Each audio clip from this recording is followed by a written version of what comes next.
حضرت امام احمد بن حنبل فرماتے میں غلام خریدنے گیا،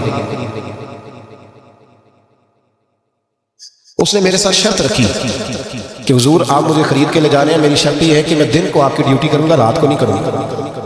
فرماتے میں لے آیا، گھر لا کے میں نے پوچھا تیرا نام کیا ہے؟ کہنے لگا حضور غلاموں کا نام نہیں ہوتا۔ کھائے گا کیا؟ حضور غلاموں کی چاہت نہیں ہوتی، جس نام سے پکارو گے آ جاؤں گا، جو دو گے کھا لوں گا۔ کہا کس کمرے میں رہو گے؟ کہا حضور غلاموں کے نخرے نہیں ہوتے۔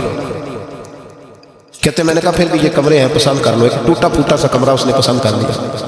امام احمد بن حنبل فرماتے میں اسے کام بتاتا پر اتنی محنت سے کرتا کہ کمال کر دیتا، میرے اشارے سمجھتا۔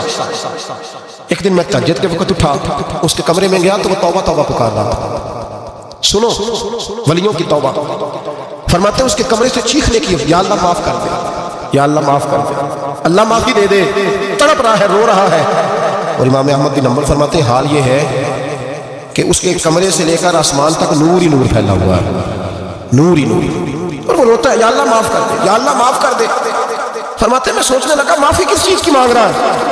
فرماتے وہ خود ہی بولا، اور معافی دیکھو بھائی، توبہ دیکھو اللہ والوں کی۔ کہنے لگا اے اللہ میں تیرا بندہ ہوں، تو نے زندگی دی، نعمت دی، آنکھیں دی، کان دیے، سانسیں چلائی، بغیر مانگے سارا کچھ دیا۔ چاہیے تو یہ تھا کہ میں دن رات تیری بارگاہ میں جھکا رہتا، پر مجھے معاف کر دے۔ میرے اوپر امام احمد بن حنبل کے بھی حقوق ہیں، میرے مالک کا بھی حق ہے، اس لیے میں دن سارا عبادت نہیں کر سکتا، بس 5 نمازیں پڑھ سکتا ہوں، رات میں جاگتا رہتا ہوں تیرے حضور۔ اللہ وہ جو سارا دن میں عبادت نہیں نہ کر پاتا مجھے معاف کر دے، خدایا میری غلطی معاف کر دے، اللہ مجھے بخش دے۔ اور راتی ساری کر کر زاری، نیند اکھاں تھی توندے، فجر وہی گناہگار کا ہمن سب تو نہیں، یا اللہ چاہیے تھا میں 24 گھنٹے سجدے کرتا، بخش دے، یہ میری خطا معاف کر دے۔ ساون کی کالی راتوں میں جب بوندا باندی ہوتی ہے، وہ راتوں کو اٹھ اٹھ روتے، جب خلقت ساری سوتی ہے، اور درویش کہنے لگے رات پوے تے بے دردانو نیند پیاری آوے، درد مندانو یاد سجن دی ستیاں میان جگاوے۔ یا اللہ معاف کر دے، میں سارا دن سجدے نہیں کر پاتا، سارا دن لمبی معافی دے دے، یہ توبہ ہے اللہ والوں کی۔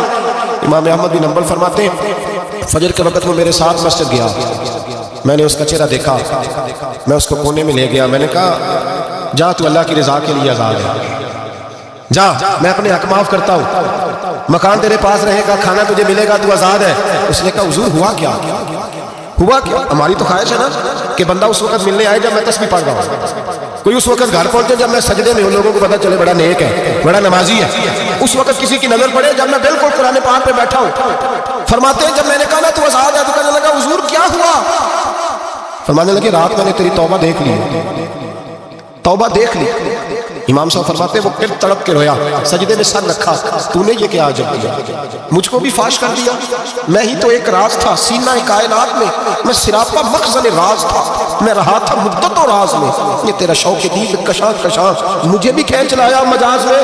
اے اللہ پردہ ہی کھول دیا تو نے، یہ عبادتیں، یہ توبہ، یہ ریاضتیں، یہ تیرا میرا راز تھا، اللہ تو نے پردہ ہی کھول دیے، مہربانی کر مجھے پردہ پوشی عطا کر، اللہ معاف کر دے، مجھے پردہ پوشی عطا کر۔ حضرت امام احمد بن حنبل فرماتے ہیں سجدے میں اس نے بلند آواز سے اللہ اکبر کہا، پھر وہ گرا، اس کی روح پرواز کر چلا گیا، رخصت ہو گیا۔ یہ عاشق کا جنازہ ہے، ذرا دھوم سے نکلے، محبوب کی گلیوں سے ذرا گھوم کے نکلے۔ او بھائی اس بات پہ بھی توبہ ہے کہ یا اللہ میں سارا دن نفل نپٹی، یہ اللہ کے ولیوں کی توبہ، سارا کچھ کر آ کے نا، سارا کچھ کر آ کے پھر بھی معافی، ڈیوٹیاں کر کے ساری پھر بھی معافی، یا اللہ معاف کر دے، سارا دن عبادت کر کے پھر بھی کہ اللہ بخش دے۔ وہ نیکوکار ہونے کے باوجود توبہ کرتے ہیں، یہاں گناہگار ڈٹے ہوئے، ڈٹ گئے۔ توبہ بندے کو اللہ کے قریب کر دیتی ہے۔ ہم لوگ کہتے ہیں گناہ ہوں گے تو توبہ کریں گے نا، اور ہمارے زمانے میں تو گناہگار ہے ہی نہیں، سارے نیکوکار ہیں، اللہ ماشاءاللہ۔ گناہگار ہوں گے تو توبہ کریں گے۔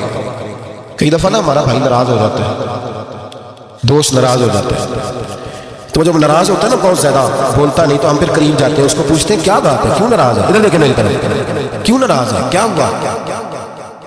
وہ کہتا ہے نہیں بس چھوڑو، ہمیں نہیں پتا ہوتا، تفصیل پوچھنی پڑتی ہے، بات کرنی پڑتی ہے، پھر وہ بتاتا ہے کہ وہ جو تم نے ایک جملہ کہا تھا نا وہ تجھے نہیں کہنا چاہیے تھا، پھر ہمیں خیال آتا ہے ہاں مجھ سے غلطی ہو، پھر ہم کیا کرتے ہیں معافی مانگتے ہیں، راضی کرتے ہیں۔ ہوتا ہے ایسے کہ نہیں ہوتا ہے نا جناب؟ تو بندے سے تو بعض اوقات ایسا معاملہ ہو جاتا ہے تجھے پتہ نہیں تو کیا اللہ کی ایسی نافرمانی نہیں ہو جاتی جس کا تجھے پتہ ہی نہ ہو؟ اللہ کے بندے روز رات کو معافی مانگ کے سوتے ہیں، روز، پتہ نہیں کوئی انجانے میں جملہ نہ نکل گیا ہو، ہر وقت ڈرے رہتے تھے، سہمے بندوں سے نہیں، کس سے؟